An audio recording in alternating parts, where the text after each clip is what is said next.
Welcome to Moxie Bets presented by Caesar Sportsbook. Happy Halloween. Coming up on today's show, we will recap Week 8 around the NFL and let you know how we did. Plus, we'll preview Monday Night Football between the Bengals and the Browns, the Battle of Ohio. We'll give you our picks for that. And you know what? You've got some spooky Mox Locks coming your way. But first, we'll welcome in Mr. Monday, looking like The Rock, a gangster, a pimp. Who are we, Danny Brasco? What's going on? I was going for Joe Cool, Danny Cool over here. I'm doing my best. I got Danny what I got. Cool. You know what I'm saying? For Monday Night Football. That's what we're going for. We got Katie Cat and Danny Cool. So let's get it, Katie.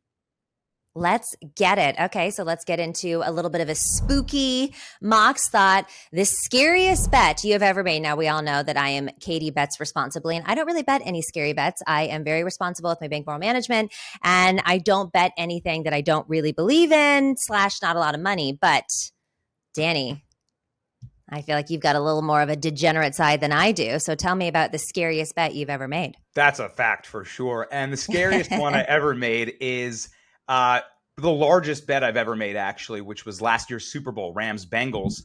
And man, I laid the lumber on it. I decided to go -2.5 instead of -3.5. Oh, I remember this. Yes, that was smart. I was sweating through my shirt watching that game. Yeah. It came down to the wire, and of course, the field goal is the difference. I win by the hook instead of lose by the hook. And whoever's apartment I was watching that in, I needed to mop their floor after because I was pouring sweat, but it cashed, thank goodness. Oh my God, that's a good one. Yeah, I was on the regular spread and it didn't end up cashing for me. But again, bet responsibly, so wasn't that spooky. Now let's talk about the NFL and who some of the scariest teams are to face off against. Let's start with the offense. Who do you think is the scariest offense right now in the NFL? I think the Bills have to be up there for the scariest. Yeah. I mean, it's pretty obvious, right? No one's going to really argue with that take.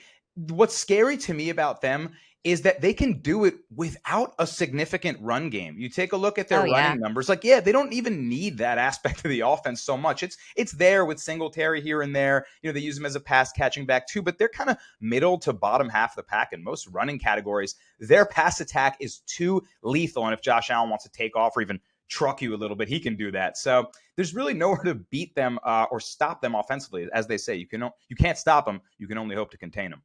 I agree with you. The Bills are the scariest offense, and this all boils down to Josh Allen. Josh Allen, I think, is the scariest quarterback of all the quarterbacks right now in the NFL. He's absolutely incredible. He does it all on any given play. Allen is capable of just blowing any game wide open, and he's got the weapons. He's got Diggs. He's got Singletary. He did throw 2 picks last night, but no one is perfect all the time. The one quarterback that I would not want to go up against, it has to be Josh Allen, just because he could beat you any which way. He's got a rocket for an arm. He's a big body. He can run. I mean, him on the goal line is just, it's scary. It's scary. And I wouldn't want to go up against the Bills, but I'm hoping to for the Super Bowl this year and my Niners. All right, let's get into the scariest defense to face. I'll start this off. I think it's the Bills. The Bills, of course, have the number 1 defense for a reason. However, I think it might be worth talking about the 49ers here. They did slip. They started out really strong. They did slip due to a couple back-to-back poor performances. That all has to do with injuries. When this line is healthy, no one wants to go up against the 49ers. We saw it in the second half of the game yesterday. We will get into that a little bit later. But I think it's the Bills and the Niners are the scariest defenses. What do you think? They're definitely both up there. Yeah, I wouldn't want to see either of them. I like the Eagles as the scariest defense in the league. And maybe they're a little bit more understated perhaps, but I mean, you look at their stat categories, their rankings and advanced metrics, they're top 10 in everything, Katie, like absolutely everything. The secondary has been nasty. I mean, they have so many interceptions this year from Bradbury. Oh, the takeaways are crazy. Yeah. Slay. I mean, where are you going to attack them over the top? Their safeties are good. They got Gardner Johnson. And then on the line, how are you going to run through the middle of Jordan Davis and Fletcher Cox? On the edges with Sweat and Graham, they're getting after the quarterback. They have a lot of sacks this year. It's just like, feels like there's no release from the pressure that they put on you. And then on the offense, they're just running the ball down your throat. So once you do get back on the field, you're anxious to go get back at them, and all of a sudden they're all over you. So Eagles are tough. They're such a complete team, especially on the defensive side of the ball. You know what? And the Eagles do a really good job of staying healthy. And that's one thing that the Niners do a terrible job at. But the Eagles have stayed healthy so far. And I agree with you. That is a very, very scary matchup on both sides of the ball. Speaking of matchups, who's a player that you would not want to line up against? I guess we'll start defensively because the first name that popped into my head is Aaron Donald, right? I mean, oh yeah, he was a beast yesterday. Yeah, terrifying in a loss, which you're happy about, right? You can get the compliment Donald, watch him be great, and then watch your Niners run away with that game. Yeah.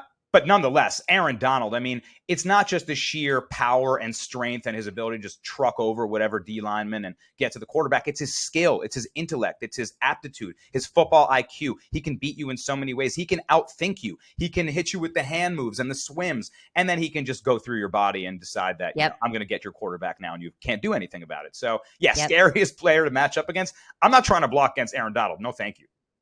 No, thank you. I would agree with you 100% on the defensive end of the ball. I'm going to go the other way, and who I wouldn't want to be matched up with is Christian McCaffrey. Who wants to be tasked with guarding him after what you saw yesterday, after what this guy can do in Shanahan's offense? He had the trifecta, a hat trick, a triple crown, whatever you want to call it. This guy does it all, and he breaks through at least the first tackle, if not a couple of them. The way that he cuts is absolutely insane.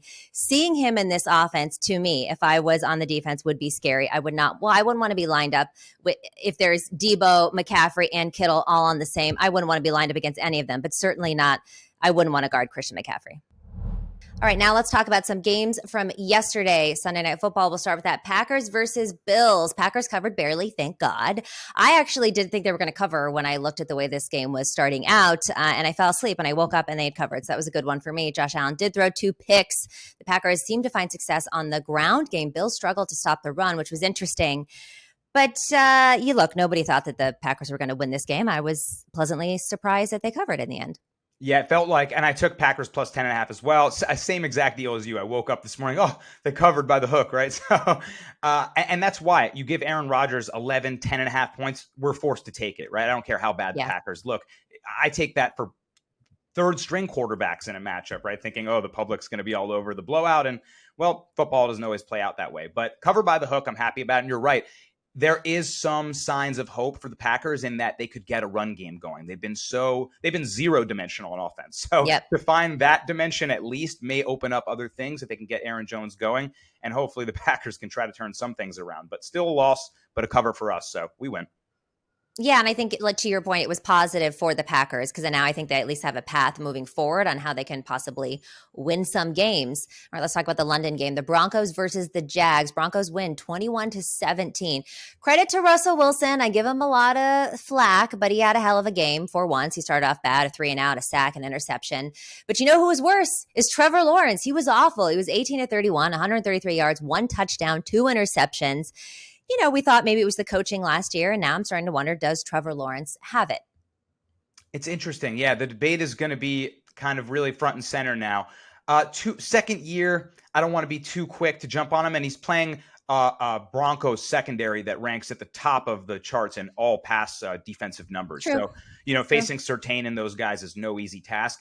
And the London game, the 9:30 game, I always bet I kind of like going towards unders in those games, right? Tough traveling spot and 2 pretty good defenses. So I actually had the under 39. By game time, it had moved to 40.5. And typically from a betting perspective, you're like, okay, I'm going to lose. I got the worst number, but stayed right under that still.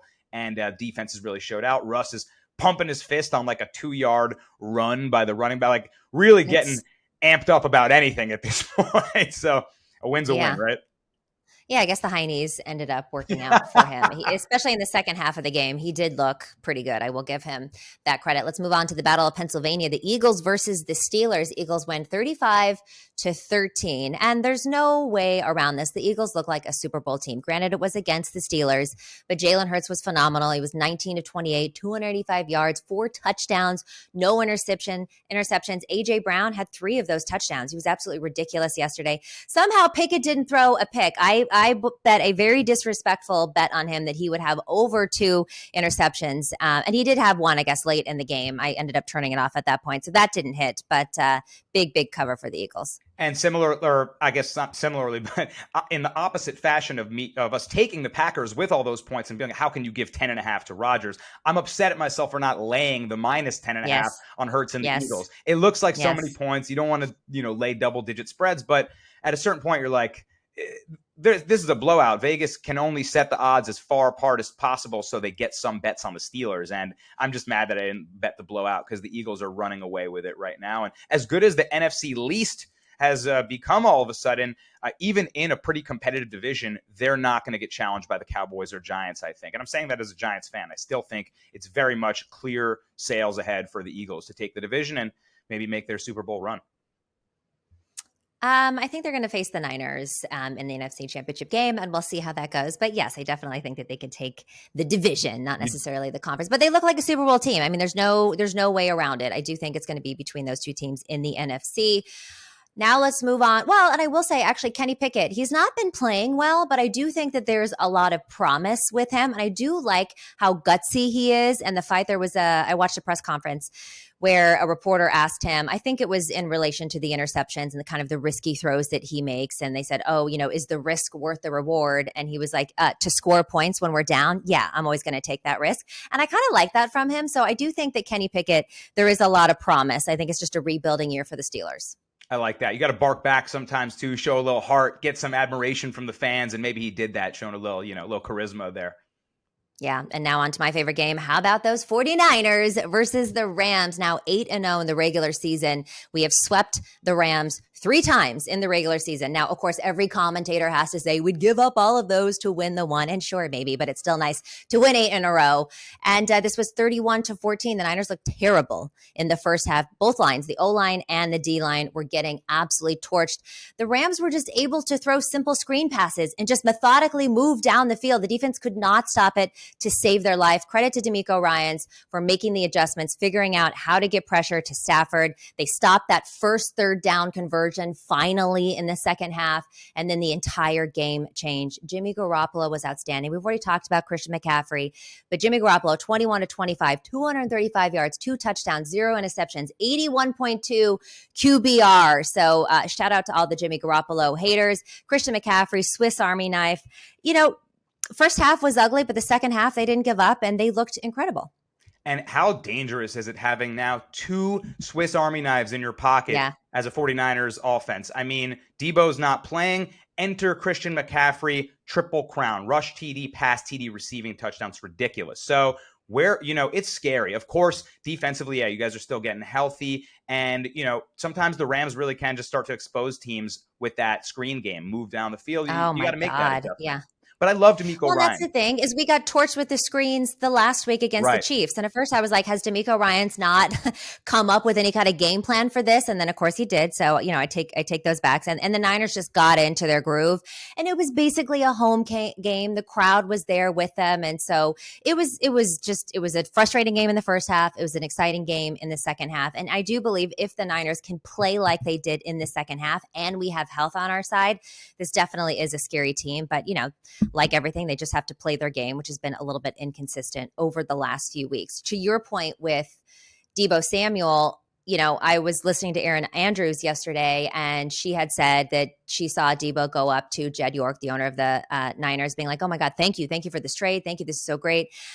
And as much as I think he likes it, I do think this kind of puts everyone on notice. Deebo knows now he's got to step up and still be flashy and do these things. He's going to lose some of his targets. George Kittle, it's the same thing. So I think it kind of the competitiveness in the room is now elevated with McCaffrey there. They're happy to have him, but people still want to shine. So it'll be really fun and interesting to see, how these guys step up. That's a great point that I didn't even consider. Like, there's a lot of egos in a football locker room, especially amongst a team with so many superstars. You add one of the biggest superstars in the NFL, you're no longer as hot as you maybe thought you were watching this guy, go for every possible way to score a touchdown. So time to turn up, Deebo. Let's go. I want to see him back out on the field with McCaffrey and what that Niners offense can do altogether. Yep, and we're lucky that we got a bye week coming up, so everyone's going to get healthy, and we'll see what we do in the next week. Okay, let's talk about the Dolphins versus the Lions. Dolphins win 31-27. These Lions just can't seem to win a game, yet they keep it close. Tua had an incredible game, 382 yards, 3 touchdowns, no interceptions, QBR 92.8. So welcome back to Tua. Tyreek Hill was great, 12 receptions, 188 yards. Jalen Waddle, he's been great, 8 catches, 106 yards, 2 touchdowns. The Lions are now 1-6. They have lost 5 in a row, but it's so depressing that they can keep games so close. But I do want to go on the record and say that I was one of the ones that did not believe in the Lions this year and took them under their win total. A lot of people were believing after, Dan Campbell and watching them on Hard Knocks, but the Lions are going to lion, and they just can't seem to squeak out wins. I know. And last season, they had a really good record against the spread, right? Even though they couldn't get the wins, they would cover. This past week against the Dolphins, the very sharp play was Lions plus 3.5. They were home dog for 3.5. And I saw a lot of bettors I really respect on that. I had my finger on the trigger, and I couldn't force myself to do it. It's too scary. Katie, they're winning that game most of the game. Tua, with all those great passing numbers, it's even more impressive because he has to do it playing from behind. So they know the passing game is coming, right? And still, somehow, they find a way to lose the spread by the hook. Like, as you said, it's as simple as that. Lion's going to lion. And I'm sorry for anyone who bet them yesterday. Yeah, and I just feel so sorry for the fans too. And I feel like there is so much promise, and at least for the last couple years, they think that and they just keep losing these close games and have terrible records. But until then, I just am going to continue to fade until they prove otherwise, to fade the season win total for the Lions. Hopefully, Dan Campbell keep them biting some kneecaps off, and eventually, they fill their bellies enough to get a win. Well, they're not biting off anyone's kneecaps, that's for sure. All right, people, we're brought to you by Caesars Sportsbook, the greatest sports betting app of all time. See, it's not just about the daily promos, odd boosts, or the hundreds of ways to wager. It's about the immortal words of Caesar himself. You bet, you get with Caesars Rewards. Every bet you place on the app, no matter the outcome, earns towards exclusive perks at Caesars Rewards destinations everywhere. Hotel stays, concert tickets, bonuses, and more. Download the Caesars Sportsbook app, become a Caesars Rewards member today, and get more with every wager. Must be 21 or older to gamble. Gambling problem? Call or text 1-800-522-4700. Lions, Tigers, and tailgates. Oh my, the college football season is always a great time of year. Besides the jerseys, the face paint, and the foam fingers, there's the food. And nothing gets you more fired up for game day than Eckrich smoked sausage. They're naturally hardwood smoked and have the perfect blend of spices. From buffalo sausage dip to sausage chili mac and cheese, Eckrich smoked sausage is a quick way to bring flavor to all your tailgate meals. Visit Eckrich.com for easy, one-of-a-kind sausage recipes. Eckrich, you do you. Time now for Capper's Corner. Let's preview Monday Night Football between the Bengals and the Browns. Bengals are favored on the money line, minus 165. You think the Browns can win this game? They swept them last year. That's a plus 140. Spread is 3, over under 45. Danny, what's your first bet here? So I'm going to go right to player props because the total's moving, the spread is moving, and it's just a tight one here on Monday Night Primetime, divisional matchup, some bad blood here. Some trends that suggest either side. So I'm having trouble picking an over and under, plus 3, minus 3. Let me go with an under, actually, on a player prop that I think I have quite a good angle on. I'm going to go under 37.5 rushing yards for Kareem Hunt. And Chubb and Hunt have made up kind of the best 1-2 punch at running back in the league, I'd say, even though the Browns are 2-5. Their run game is really good. Kareem Hunt has been demanding a trade since the beginning of the season. He even sat out some training camp workouts, hoping that he would get moved. And it's come to blows here where finally the front office is entertaining offers for him. Katie, the trade deadline is tomorrow. So you look at his last 2 games, he's had 5 and 4 carries. The previous games, he's splitting the workload with Nick Chubb. He's getting 10, 12 rushes, right, doing his thing. He's got like 3 touches in the last couple games. So I think that they're really going to shelf him, keep and make sure he doesn't get injured if he's going to be a trade asset. Instead of really put him, try to put him on notice, raised the stock a day before the trade deadline. We know who Kareem Hunt is. We know what he brings. So I think he really doesn't see too much time, and he's going to go under his totals. I like unders on him a lot tonight. I love that, and it makes a lot of sense. I am going to take a side here. I'm going to take the Bengals, minus 3. It's at minus 120 right now on Caesars Sportsbook. The Bengals are just the better team here. They're just the better team. Yes, they don't have Jamar Chase, but the Browns have way more injuries on their side, and I just think that this is going to be the Joe Burrow show. You still have Joe Burrow, and this is a Swiss Army knife as a quarterback as well. He's 0-3 versus Cleveland in his career. That's definitely a stat that he's aware of and wants to break tonight, and the Browns just can't seem to stop anyone with their defense. I know their defensive coordinator is under a lot of scrutiny right now. The Bengals have also won 4 of 6 games in which they were favored, and they have covered in 71% of the time.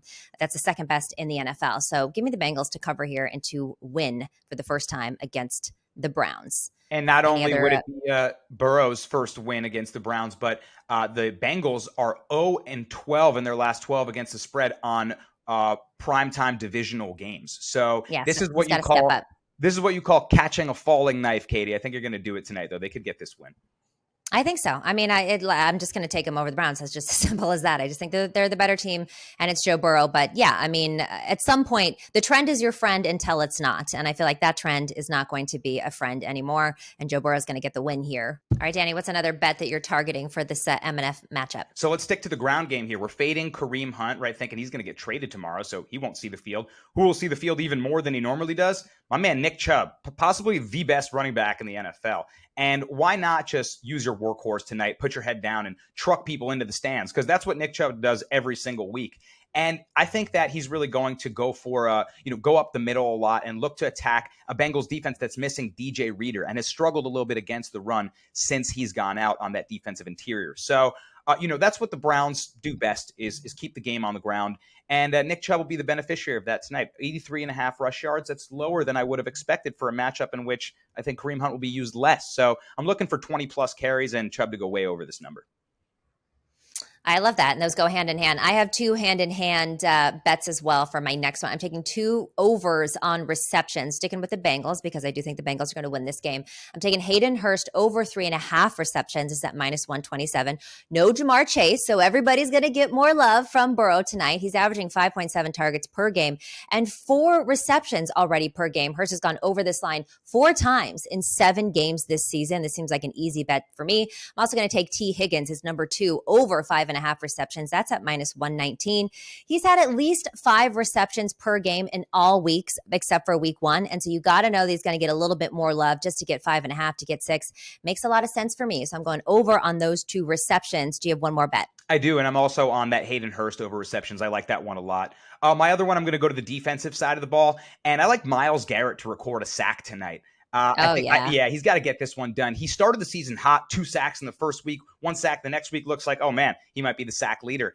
And then he tweaked his groin, was dealing with a little bit of an injury, came back, was kind of really playing a little slower. I bet on him in a game against the Steelers where I thought, remember that bad blood with Mason Rudolph and all the history they have. And he really wasn't, he didn't get going until the 4th quarter. So now I've been watching the last couple weeks. He seems healthy again. He's getting sacks again. And guess who else is back? Jadeveon Clowney, which opens up the door, I think, even more for him because they got to send some attention his way when you're blocking 2 elite pass rushers. So with a very familiar opponent in the Bengals division here and a Bengals offensive line that I believe is 4th worst in sacks allowed. I mean, once again, Joe Burrow just getting decimated behind there. Protect this sweet boy. I got Myles Garrett to get him to the ground one time tonight at least. I absolutely love that. All right, let's switch gears to the World Series, the Phillies and the Astros. Game 3 in Philadelphia. The series is tied 1-1. Who do you like for this game? What's the bet you're looking at? So if I had to pick a side, I'd probably lean Astros, to be frank. Fighting Phils. But agree. I know, like huge boo. You know me. I mean, you see the Yankee stuff. I despise the Astros. And it's hard to root for the Phillies, too, because, man, I mean, New York sports fans are not necessarily all chummy and brotherly with Philly fans, or we don't get along that well. But I do want them to beat the Astros. The thing is, I think the Astros probably take this game, but what I'm going to bet on is the under 8. That seems like the play because there is so much money on the over. It doesn't make sense. I saw so many people going towards this over, and this is World Series baseball. I think the easy logic is look at the pitching matchup. It's Noah Syndergaard, who has certainly gotten hit this season and not been the Thor of old, against Lance McCullers, who got hit up by the Yankees in his last outing, right? And both pitchers, recency bias would tell you that they're going to get hit again. But in postseason baseball, you match up literally inning for inning, hitter for hitter if you need. In a 1-1 series here, I don't see more than 8 runs being scored. I mean, you look at that Houston bullpen and the Philly bullpen, they have so many talented arms that if either pitcher gets in trouble at any point, why not just start to match it up? I know you, of course, have to save for other games, but this is going to be a tactical, tight game, I think, and really well managed by both sides. I'm seeing under 8.